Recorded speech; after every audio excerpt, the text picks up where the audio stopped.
Hello अस्सलाम वालेकुम, welcome to my channel the dark room. I hope आप सब ठीक होंगे।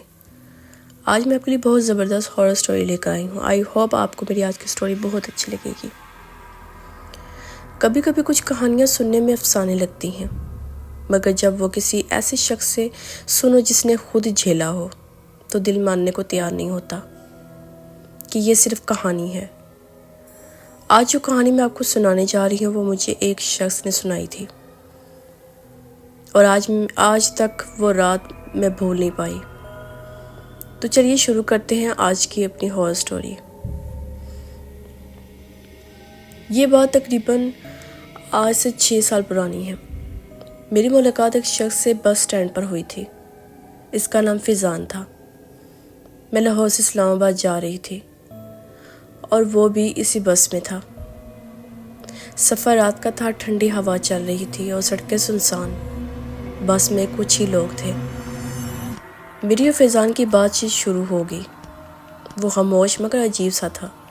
आंखों के नीचे हल्के, चेहरे पर थकन, जैसे कि इन दिनों से सोया ना हो। कुछ देर बाद इसने खुद कहा, सिस्टर आप यकीन करें या ना करें, मैंने जो देखा वो आम बात नहीं थी। मैं चौंक गई। क्या मतलब?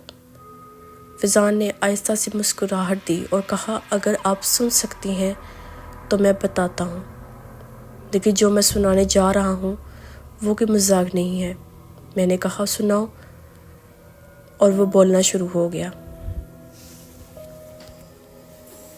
मैं मुल्तान के पास एक छोटे से गांव में रहता था। मेरा काम रात को मालगाड़ी के साथ जाना होता था। मैं एक ड्राइवर था। एक रात मुझे देर हो गई। रास्ता सुनसान था। हल्की बारिश हो रही थी। मैं अपनी बाइक पर जा रहा था कि अचानक सामने सड़क के बीच एक औरत खड़ी नजर आई। सफ़ेद कपड़े, बाल भीगे हुए और चेहरा झुका हुआ। मैंने फ़ौरन ब्रेक लगाई। दिल ज़ोर ज़ोर से धड़कने लगा। मैंने आवाज़ दी, बीबी आपको कुछ चाहिए? इसने सर आहिस्ता ऊपर उठाया और मैं जम गया।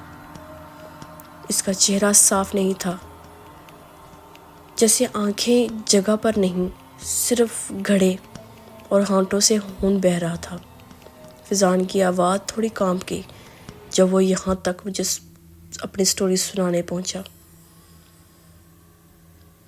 मैंने बाइक को रेस दी, जितना हो सका तेज़ी से भागा, मगर पीछे से वही आवाज़ आ रही थी, रोक तो, मुझे घर जाना है। इसने बताया कि